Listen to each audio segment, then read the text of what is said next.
Hi, everyone. Peace. My name is Latrice.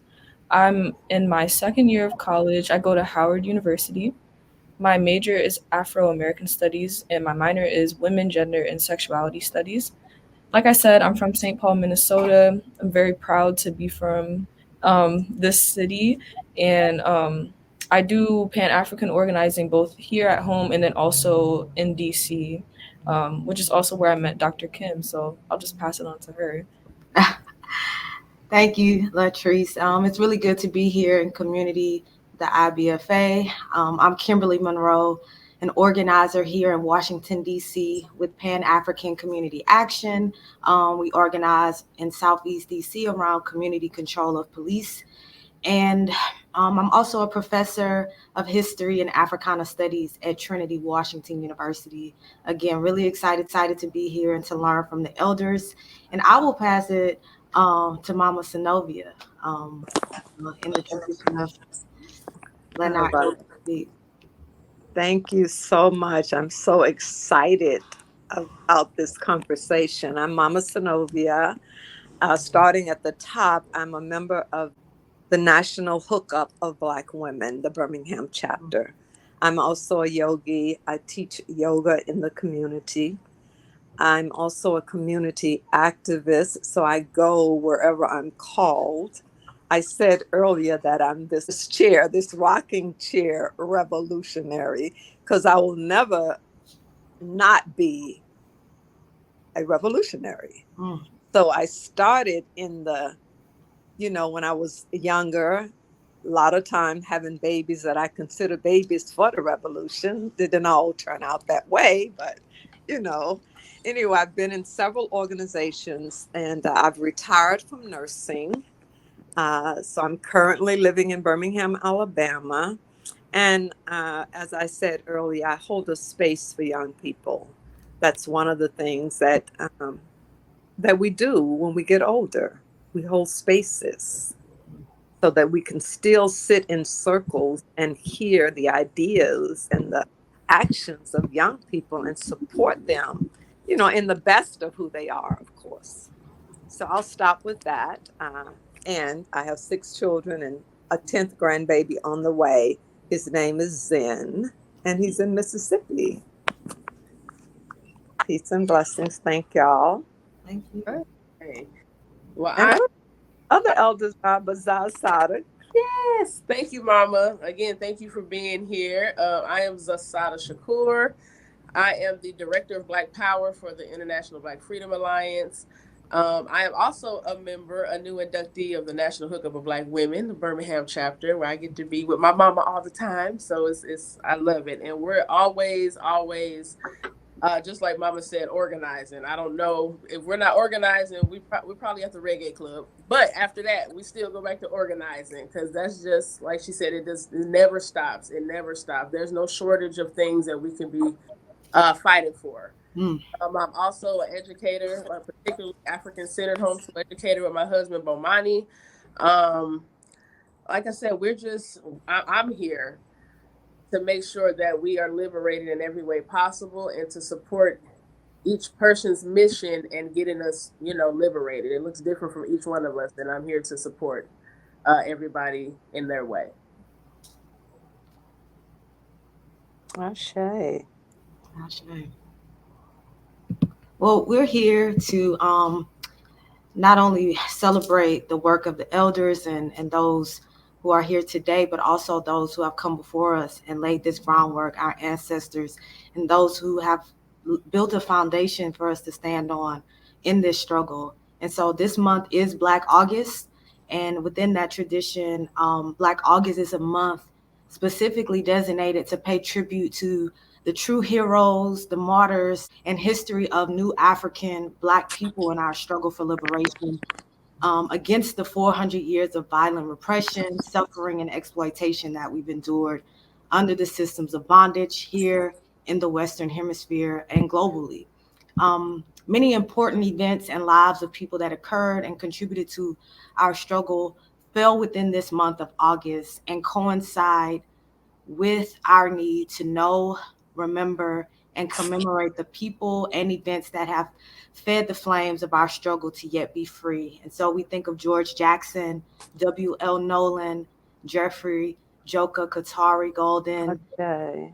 Dr. Matulu Shakur, Ashe. Hafia Bukhari, and so many others. The list goes on. And we also think about those who are still struggling um, in the prison system, like Mumia Abu Jamal, Ashe. Veronza Bowers.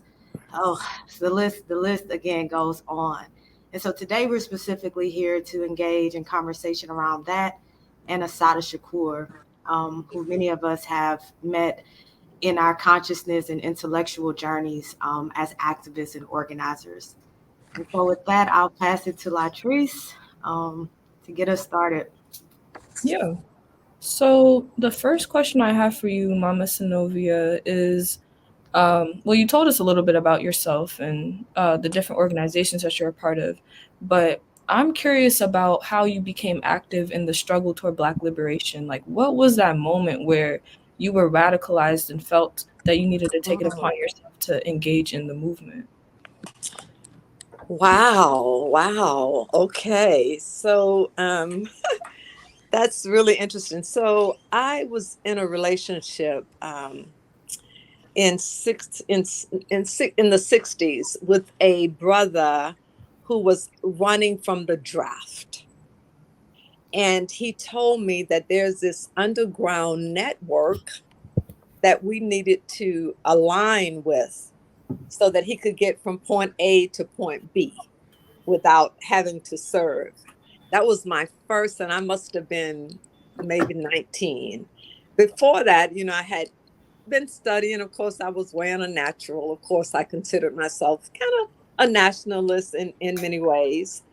However, it was meeting him and him in that underground network that got me to meet people that were part of SNCC, that were a part of revolutionary movements, because here they are taking these brothers primarily uh, underground. So that was the beginning. And I'd always been in study groups with people in Jackson, Mississippi, around religion primarily. So from that, I went into like the Nation of Islam. And then a lot of my learnings came from the nation, understanding that we are, in fact, uh, where we are. Like we need a nation. So the Nation of Islam was my physical end. The Brother Underground was my political end, and the nation was political too. And then just having children and recognizing that freedom ain't free, that we really got to struggle and own it. Yeah. So that was the beginning Wow. for me. Okay, Thank you. of course, yes. And hello, Elder Muja. I see that you came back on. We're glad to Yeah, have you here. I got onto my laptop instead of my phone. Perfect. Yes.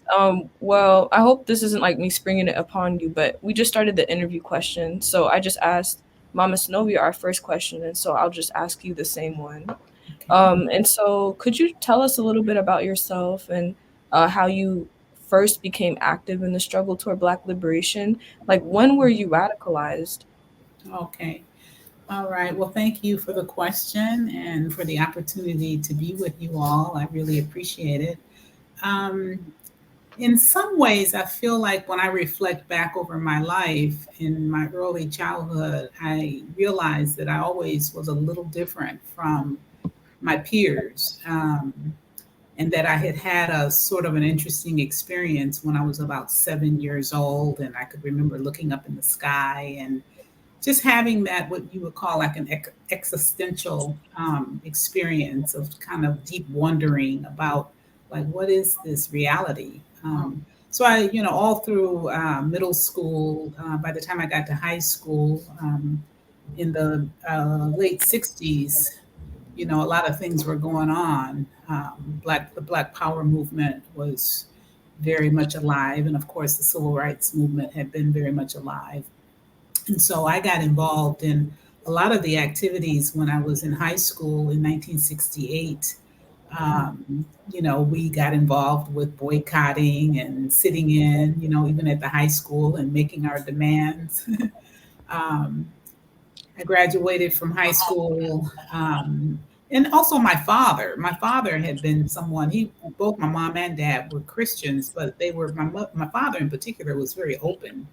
So he would invite the different people that would come and knock on the door and sell papers, whether it was the Jehovah Witnesses or the Seventh Day Adventists, um, the Black Panthers, the Nation of Islam. And so I was exposed to a lot of things. And he took us to see Stokely Carmichael and Mm. um, when they came to Detroit. And I went away to college, and then I did also join the Nation of Islam when I was 19. Everybody seemed to be joining something. Uh, Mm-hmm. I made a conscious decision at that time not to pledge, even though I had been approached by both Deltas and AKAs, but I was already, a budding revolutionary. But I went into the nation as opposed to joining, the Black Panthers or any of the other groups, SNCC, because I found in the nation, more of a spiritual system and more of a holistic approach. A lot of the other groups were just a little bit too rowdy for me. So I did the nation for 10 years, and I was a very devout member of the nation. We did everything by the book. I learned to fast, I learned to pray, and most importantly, I learned that we were the original people. So Mm. I moved on. I moved out to California, um, and also found, sort of what you would call your family or your tribe of alternative folks, cultural people. And that's when I met Ahmed Obafemi in it was in the early 80s when he came to Oakland to speak.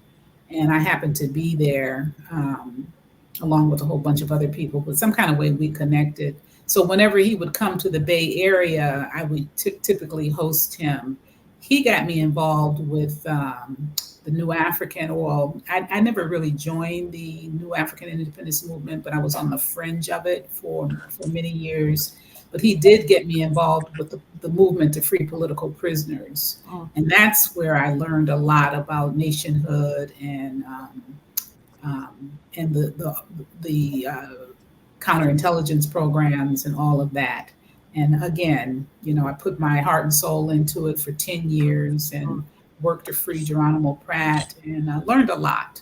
Learned a lot. So I've been married twice. I have two adult daughters and five grandchildren, and we're blessed. All of those, my two adult daughters and my grandchildren, all live here in Tuskegee. Yeah. Wow. And so all of what I've done up until this point has dovetailed into the Nature's Garden for Victory and Peace, Mhm. creating an intentional community where we hope to attract people of like mind that want to build and work together to create a viable community. Wow. This Powerful. is yeah, this is awesome. I mean, I think what I'm hearing, these beautiful stories about how you all became really active and radicalized in this moment, and the way that you continue that right in your life today, and how you build upon those traditions, and even the legacy of your families, right, also being a part of this struggle and getting to learn more from you. One of the questions that we have is, especially with both of you being very much involved in the Nation of Islam and other formations, what was it like, during that time when you initially started to organize, being a Black woman, specifically engaged in this work toward Black liberation? Did people underestimate you? Was there tension within your families? What were some of the experiences that you dealt with as a Black woman, right, in this struggle? Interesting. Yes, I'm just gonna, because being that the nation was like my first home, of course, I was all about preparing family and then community. So during the time of movement work, I was having babies. So I had a baby in in 1970, in 1972, in 1974, in 1975. I was having children and trying to make sure that those children were educated Mm, in, in the way I was trained that they would be educated. Of course, I was an MGT, uh, Muslim girl in training. So all about cooking, all about, keeping a house, all about rearing children. However, always making sure that even in that I had a voice. So even though I was a Muslim girl in training, I also was a woman who spoke out, who asked questions. mm, Throughout my life, like not in a way that's it was in that feminine way that I was trained to be, to ask it easy, like, and that's kind of my personality too.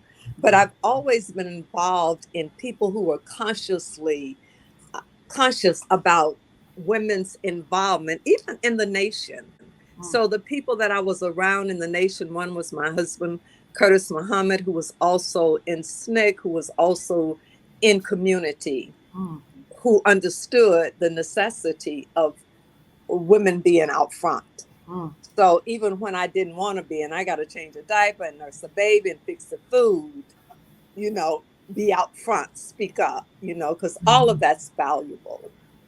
All of that is valuable. So my training was into speaking up for what I knew was right and also doing it respectfully, which, is important too, I think. And I'll stop there. Mama Muja. Yeah. Honestly speaking, I never felt disenfranchised Mm, as a woman, as a Black woman. And I don't know if it was because I had a fantastic father mm, who was so proud of us. He and my mom had five girls and one boy. But my dad was a fantastic example of manhood. He was a gentle spirited man. And most of the men that I dated over the years and married were also nice men. mm, I never had a man to put his hands on me. I've never had a man to curse me. And I found myself in years when the women's liberation thing came of vogue, um, sort of a bit perplexed. And sometimes I would sit with groups of women and they would talk about their strong dislike or uh, opposition, or just negative about the brothers, and I mm. realized that was a real story for a lot of women, but I would always have to say to them, it wasn't my experience. Even my brother married a woman. He had two children, and when they divorced, he kept custody of the children, and he learned to braid his daughter's hair. He went to the PTA meetings. He was a fantastic provider. He remarried. He remarried another woman who had like four children, so they became a blended family. Um, I don't know. So I think sometimes it's about the energy that a woman puts out and what she attracts around her. You Yeah. know, um, because it just had not been my experience. I always knew the power of the Black woman, and a lot of that came, I think, out of the nation. Even though a lot of people think that the Muslims um, kind of put down the woman, but I felt that they lifted us up. Mm, They mm, wanted to protect us. I mean, why not? mm, I like that. Um, I rather enjoy the trying to find that balance of masculine and feminine energy, you know. And I like it when a man can show his feminine energy, and I like it when a woman can show her masculine energy. And I think that that's really what we should be trying to understand at a deeper level, is that we have to do what's necessary. You know, it's like there's a saying, or I read it somewhere, that the Black woman is the only woman that can carry, an AK-47 or whatever that it is, strap a baby on her back, and Mm. bake an apple pie at the same Mm. time. You Come know on. what I'm Yeah. saying? Yeah. Yeah, those kinds of images of, and I like the fact that Black women are seen as strong, because we are, but it shouldn't be to the extreme that we aren't also tender, and that we want to be loved and cared for. But we are strong. We just can't help it. That's who we are. We're the mothers. We're the mothers of civilization, you know. So I hope I answered your question. Yes. Oh, yes. Absolutely. I mean, it's a lot. It's a lot, and it's a loaded question because you have to think about all, your family, being an organizer, and all of the different components that goes with being a Black woman in general. So thank you both for answering that. Yeah. Yeah, and I just wanted to piggyback, not piggy. What other back can I be That's on? okay. We got you. Yes, I was thinking, and we, as women, we have multifaceted ways that we live and grow and develop. And when I was in the New African Peoples Organization, one of the things that, if you're in or coming from a strict like Nation of Islam and then going into uh, a revolutionary type organization, one of the things that manifested itself was sexism, Mm. and how sexism is ingrained in the fiber of was ingrained in the fiber of many organizations. And we created we called it New African Women's Task Force, that took on this question of sexist oppression. It's just one of the leading oppressions that Black women in general go through. Is this whole question of not being treated uh, holistically. Mm. And that was an experience inside of an organization, not inside of my family necessarily, but having to grapple for my voice to be heard. Yeah. I know that from that, like, like having to understand that you said something, talking to my husband, that's in one way, and I said it in another way, and the response always comes back to what he said. So I've had those experiences, even though I've had two of the best, relationships, both revolutionary, both in movement, both who loved Black people considerably, both who had some sexist tendencies, Mm. as were some of our major leaders. Mm. So it for many of us, well, oppression is interlinked around many things, and I just wanted to say that I've experienced sexism in political organizations, Mm. and like my sister said, was strong enough and had enough voice, and knew that it had to, in some ways, be talked about. So we created ending sexist oppression as a tenet of organization. Mm-hmm. Mm. And I Yes. love all them other things about us as Black women. Yes, we Yeah. are strong, we are powerful, we are independent, we're also interdependent, Mm-hmm. and we lean on each other.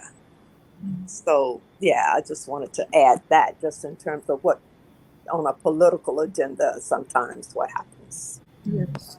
And Before thank you. Latif, oh, really, yeah, thank you. Before she asks the next question, I just want to say it seems like our next session and conversation with you all needs to be about revolutionary love, and Ah, and what that looks like, because we don't talk about that enough in the struggle, right? Having a partner that supports you also in this movement and in this work. So, thank you all for sharing those detailed stories. Yeah.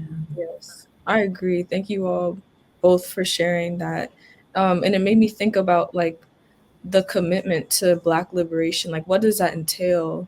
For me, like, it makes me think about just kind of like really analyzing the things that like I've internalized, whether that be, you know, sexism or anti-blackness or homophobia and transphobia, because like I identify as a queer person. And I think that in a lot of our political organizations, like that is definitely something that should be talked about more. Just like that commitment to actually living a revolutionary lifestyle and not perpetuating things that Europeans have taught to us. My next question is, what are some of the core values of being a freedom fighter? When we say that we're committed to the liberation of Black people, like what are some things that we need to, you know, value? Hmm, Or oh, I'm that's a sorry. really good question. Is that for any? Well, we could probably make a long list of things, of characteristics. I think first and foremost, you have to have a deep and abiding love for your people. Mm. Um, I think that we have to be knowledgeable and aware too of our history, not just the recent history, but the ancient history as well. The knowledge of self is a knowledge that is probably the most critical of all. So, knowledge of self sort of breeds a type of self love, and really being able to understand the tricks that have been played and that are still being played. You know, and that's one of the things in the Nation of Islam is like they used to say, "Can you fool a Muslim?" And the answer was, "Not nowadays." But Not I think that nowadays. those teachings really taught us to see through the veil. Mhm.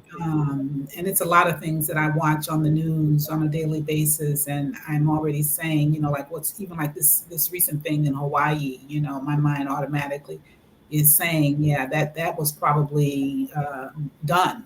You know, I mean, yeah, I believe in climate justice and climate change and whatnot, but you know, we see these kinds of things that happen, and they typically happen for some reason Mm. that is being done from an imperialist standpoint.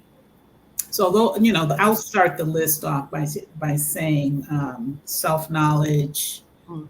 um, a real good understanding of the our sojourn as a people, and where we lost things, and you know the elements of struggle, um, and then deep commitment.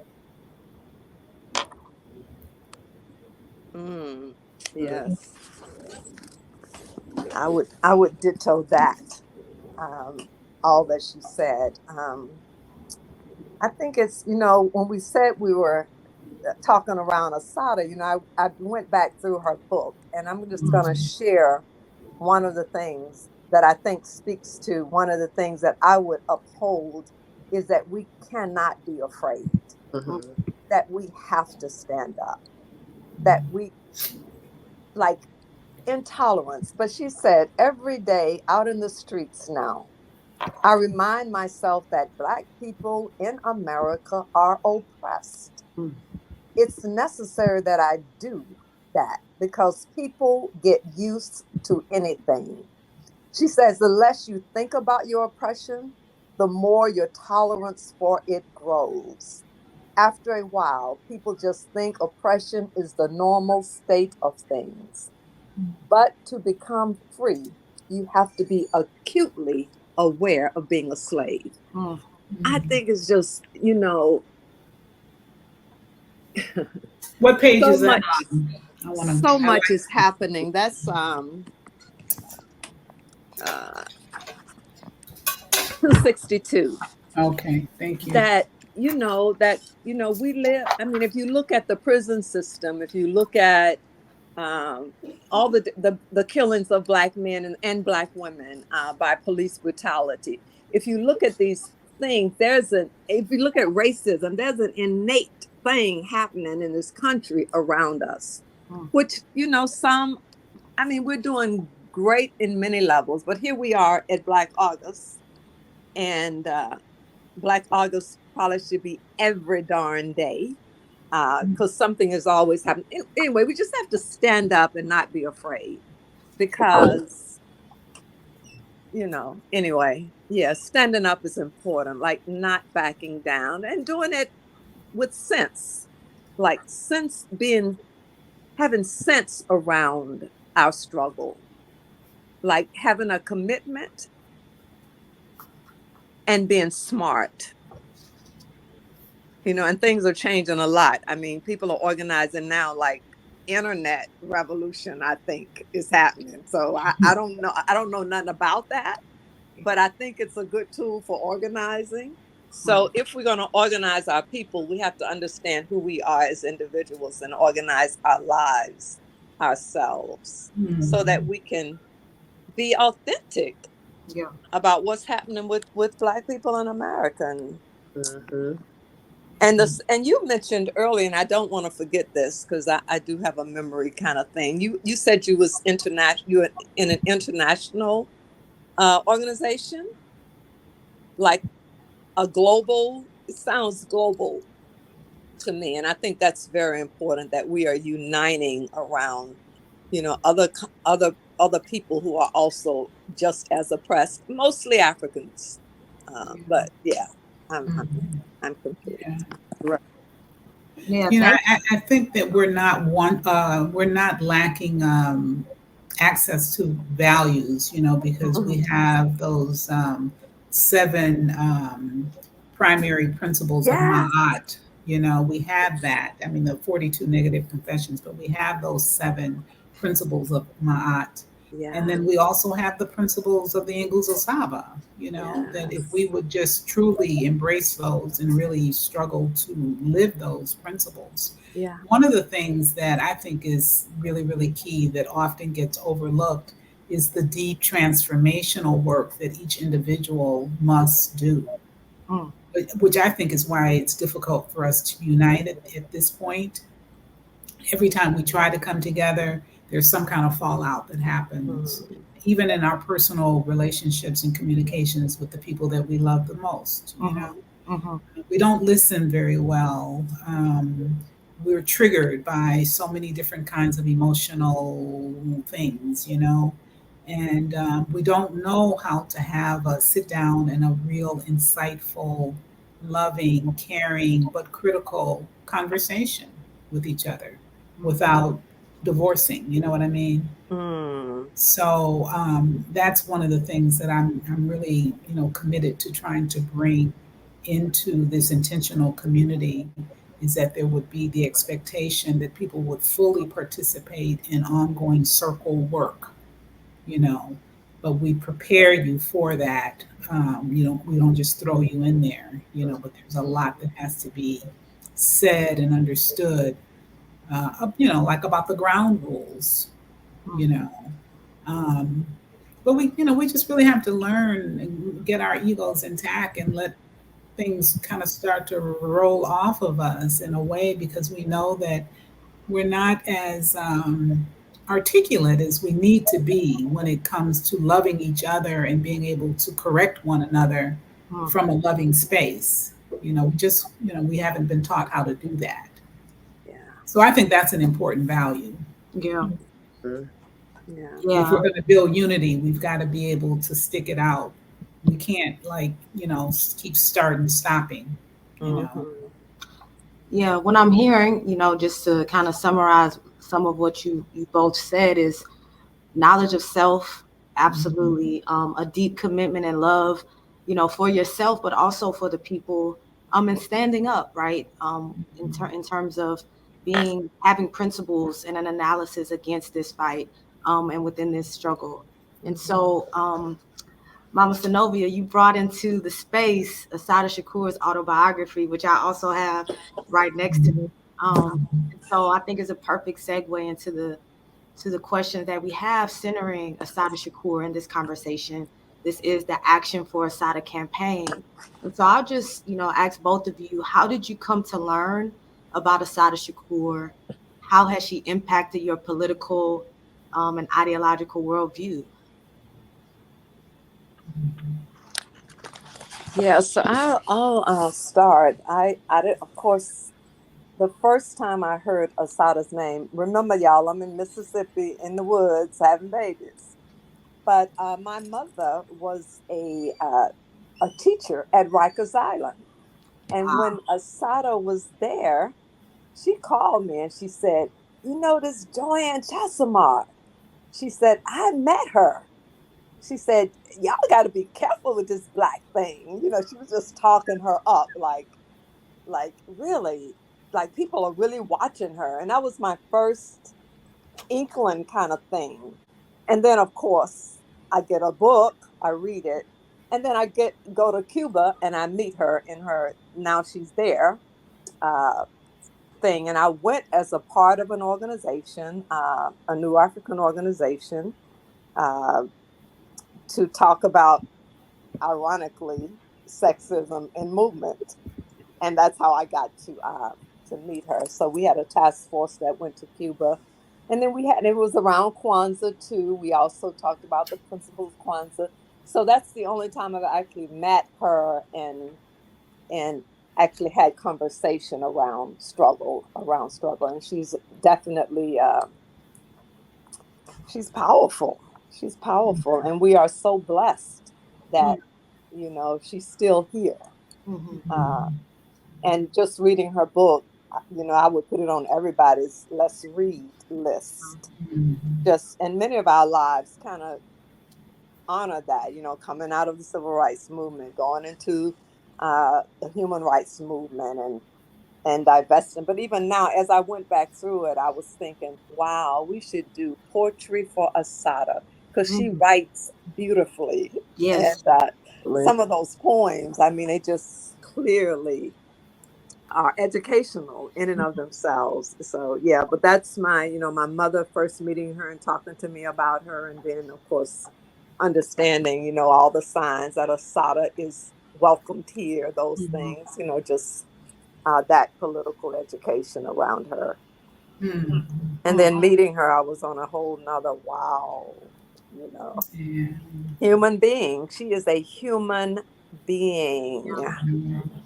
She is a family person. She is a loving, beautiful, intellectual, Mhm. humanistic, all of those things. And I'll Mhm. end with that. Mhm. Mhm.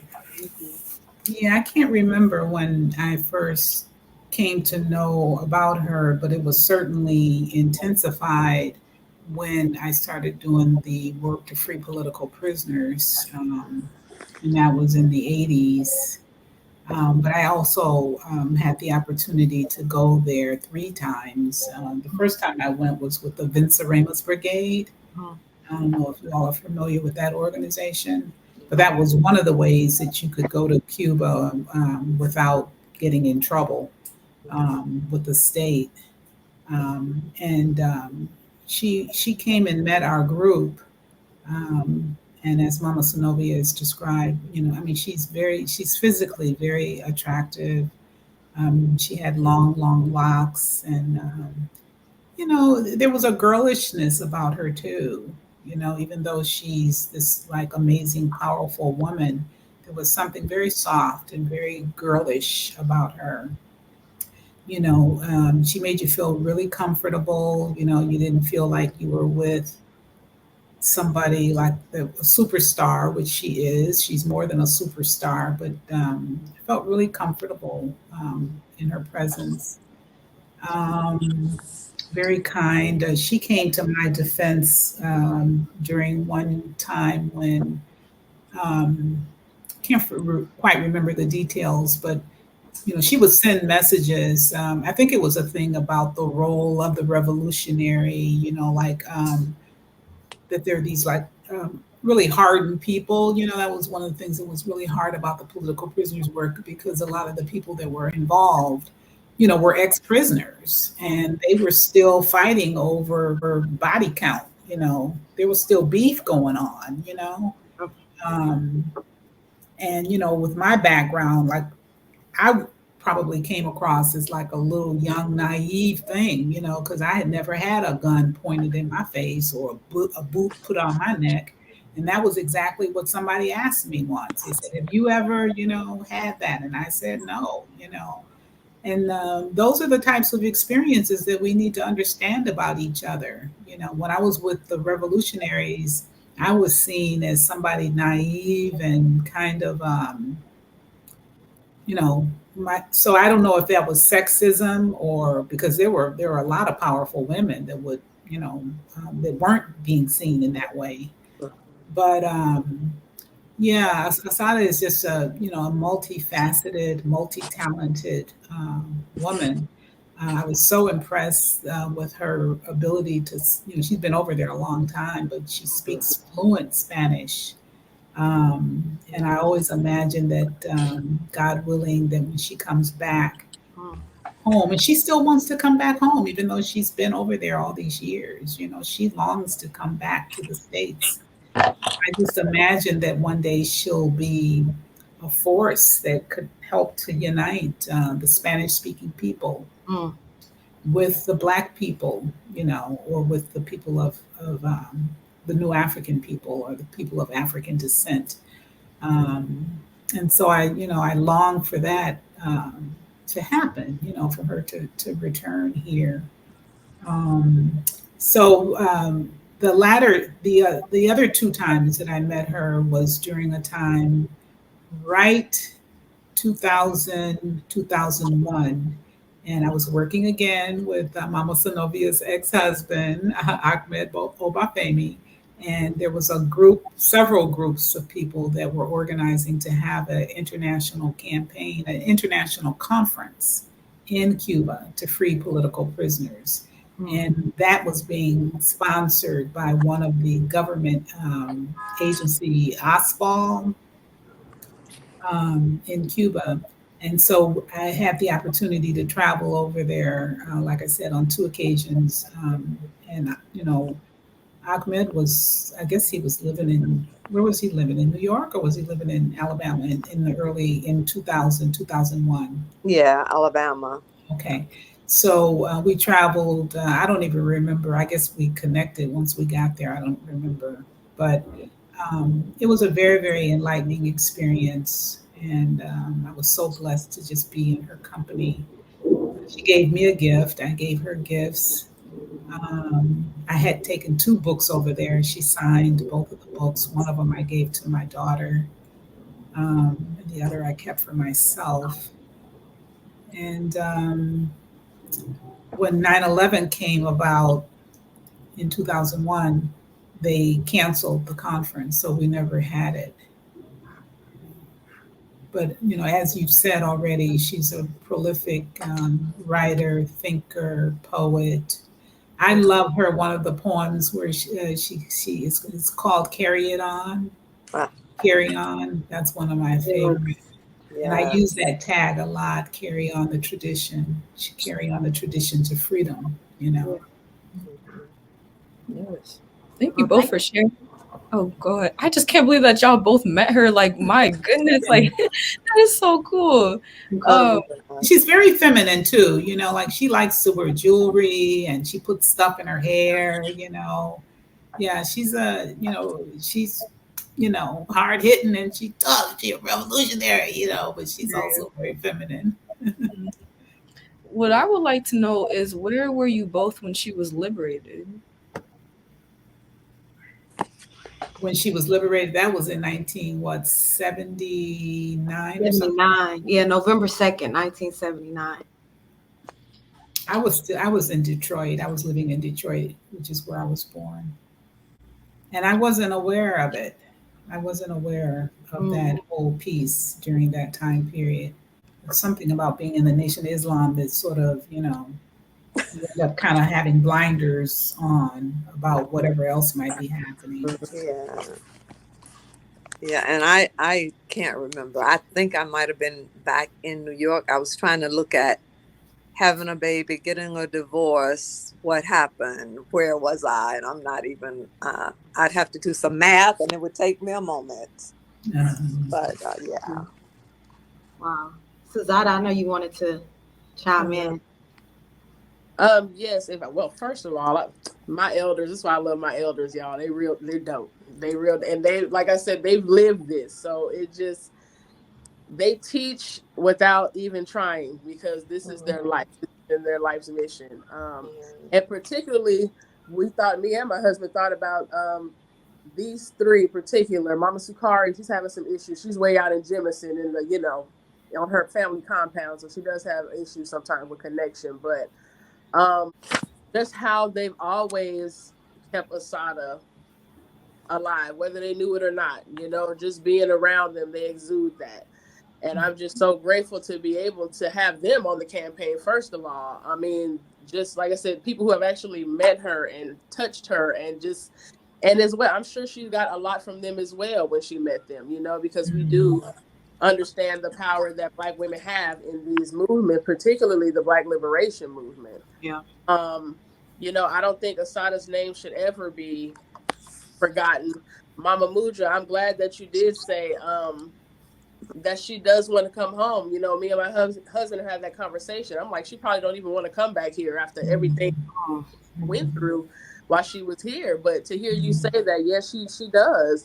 She does miss home. She does have family here that she hasn't seen, and and that's heartbreaking too, because looking at a timeline, just from Fred Hampton, with it being Black August and all, just from Fred Hampton's assassination, then you have W.L. Nolan's assassination, then you have Jonathan Jackson's assassination, and then you just have, it's just on and on and on and on, how they literally tried to totally get rid of our revolutionaries. Luckily, like I said, sisters like Assata and brothers like Pete O'Neill mm, were able to, escape from the belly of the beast. But, it's unfortunate. It's unfortunate that they have to be exiled because they wanted to clothe our people. They wanted to educate our people. They wanted to show us about all these capitalistic, racist, systemic things that are happening and how we can combat that, and not even needing the government's assistance to do it. And that was an issue as well.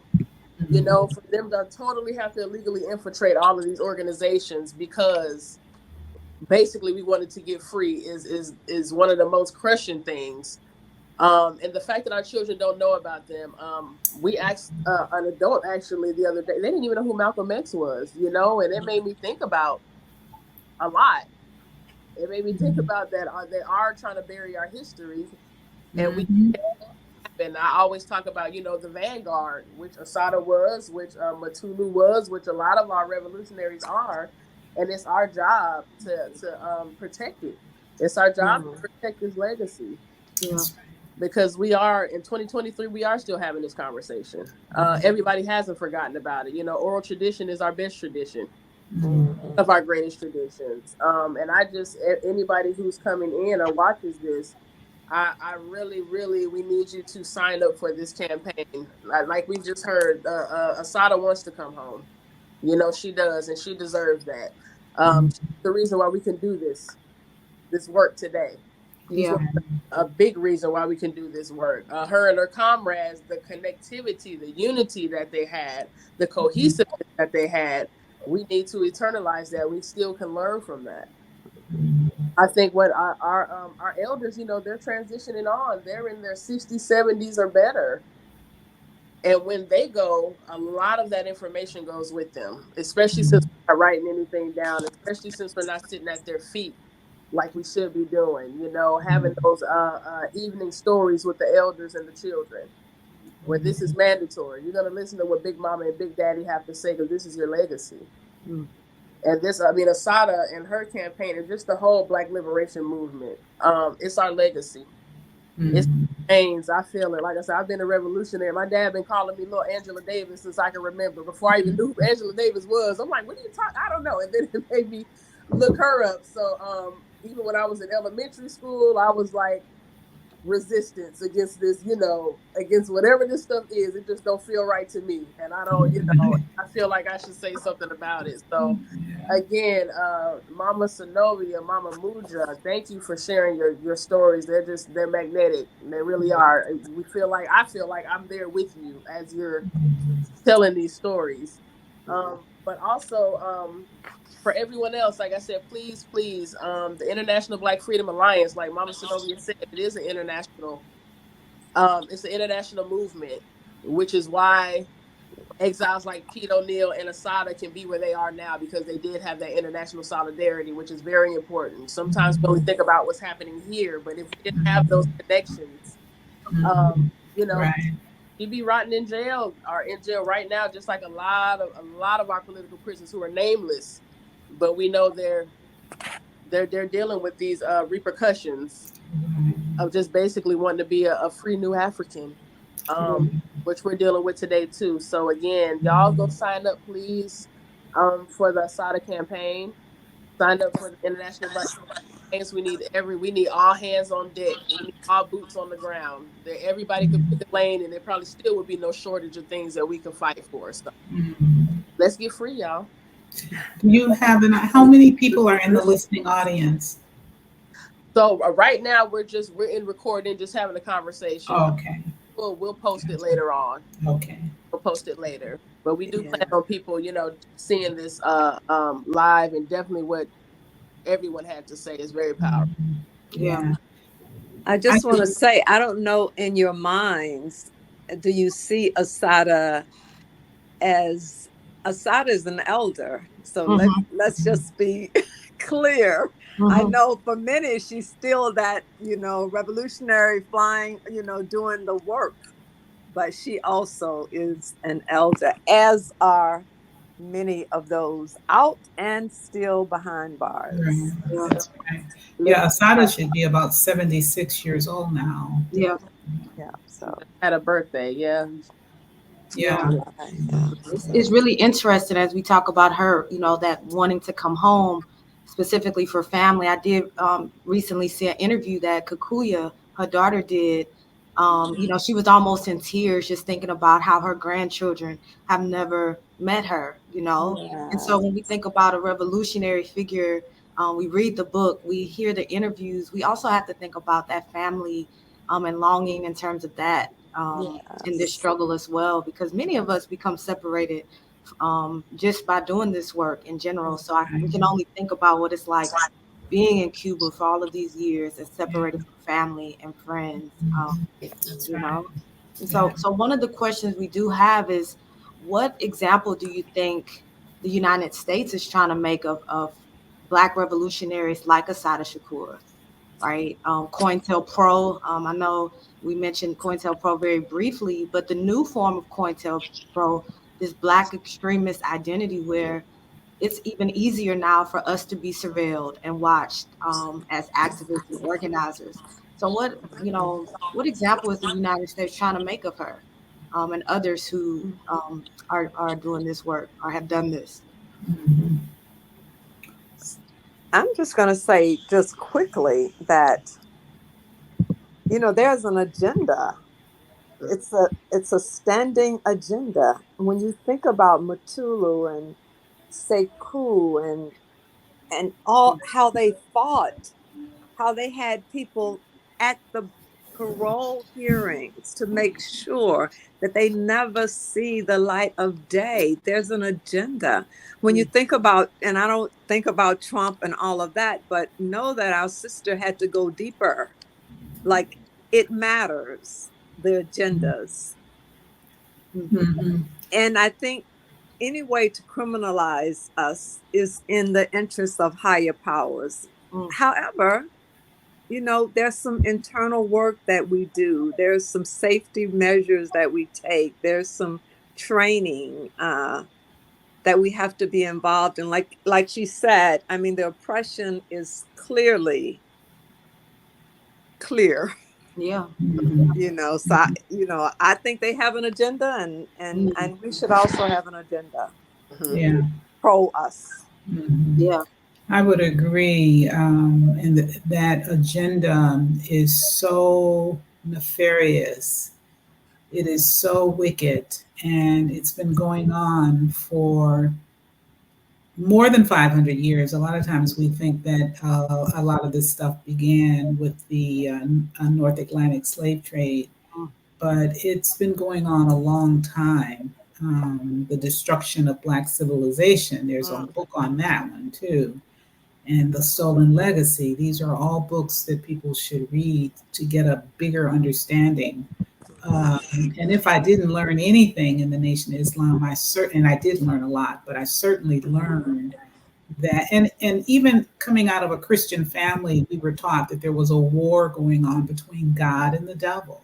mm, And we were taught in the nation that the Black people were the first people, the original people, and that we are gods, you know. mm, And so, if there's a war going on between God and the devil, we have to ask ourselves who's God and who's the devil mm, in the flesh.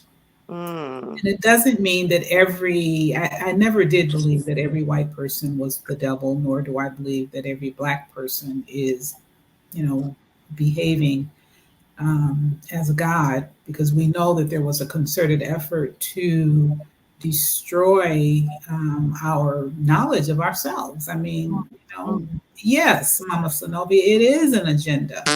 It's a highly crafted, very sophisticated agenda, but once you become aware, you can start to see it, and you don't have to fall for those tricks. You know, there's mm, tricks going on right now. You know, I mean, it's tricks in the food, it's tricks in the air, it's tricks in the water, because we are living in a system that is the opposite of what we represent. You know, they are individualistic. We are communal and cooperative by nature, you know. So I say that we live in a system right now that is like Babylon on steroids. mm, People have gotten to the point. I mean, when we did something wrong, you knew when you were doing something wrong, but you might do it anyway. But at least you knew. mm, Nowadays, you run into people all the time who really seem to not know just basic what's right and wrong. You know, so yes, there is an agenda. You know, people shy away sometimes and say, oh, you believe in conspiracy theories and stuff like that. Well, you know, there are basically four corporations that run the world, mm, and all the other corporations are subsidiaries of that, you right. know. So we could go really deep, you know. So killing and destroying our freedom fighters, using religion to put fear in people. And I think that that's a big thing too, that most of us are afraid of death, you know. But in reality, there's birth, there's life, there's birth, there's death, and there's rebirth, if you believe in that as a system. And so that's one of the things that I like about the Muslims. They, you know, they are not afraid to die. They feel that if they die fighting for their rights, for their liberation, if they're fighting, that they will be rewarded. And so they honor martyrdom. yeah, So, Mama Zenobia, you had mentioned being fearless as one of the values. Mhm, You know, we've got to stop this. You know, and I think that's what people enjoyed about watching that brawl. That mm, Black people were helping Black people. They didn't just stand back, you know, mhm, and just mhm. watch. yeah. Mhm. Wow. Thank you. I have to. So I don't know if there's a closing, but I hope that there's a closing because I'm just, these conversations are so valuable, and the intergenerational conversations are just so important. And we don't all look alike, we don't all think alike, but one thing for sure is that we know how to love, Yeah. even in the face of these magnitude of problems sometimes. But I just want to just three, this is my closing, and it's Assata's words. Mm, I believe in living. I believe in the magic of the hands and in the wisdom of the eyes. mm, I believe in living. I believe in birth. I believe in the sweat of love and in the fire of truth. And I believe that a lost ship steered by tired, seasick sailors can still be guided home to port. Yeah. We will win. Sure. Yes, we It's will. our duty. Yes. I mean, if that ain't talking life, you know, we have to talk life Mm. Yeah.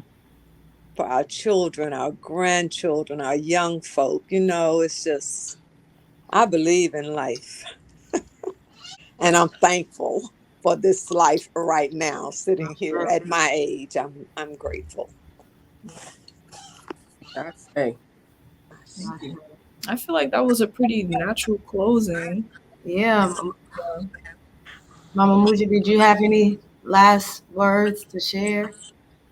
I say, let's carry on. Mm. Carry If I had on. the book there, I'd read the poem. Carry on to freedom. Carry Yes. on the tradition, y'all. Yeah. That's how we're going to get over. Mm. Ashe, Ashe. Lastly, everybody watching or is going to watch, don't forget sign up for the like, share, follow the like Freedom Alliance page. Please on Twitter. And you can also sign up for the IBFA at the IBFA.org. This work is important. This campaign is ongoing. We can't stress that enough. Revolution is an ongoing action. It's not one and done. It's a continuous act. And we cannot forget her name and so many others who were forced to leave home. Because of fighting for us, honestly and truly, that's the best way I could put it. For Yeah. fighting for what we're doing right now, Mama Muja, Mama Sonovia, you as well. Some of the biggest foot soldiers out there who are still doing it. We appreciate you so much. And Assata, if you're watching, if you ever see this video, we Yes. love you. We love you. We We love you. welcome You you. are. We are going to get you pardoned. We're going to get you home. Yes. We're going to try to see this in our lifetime, Mama. But we love you so much.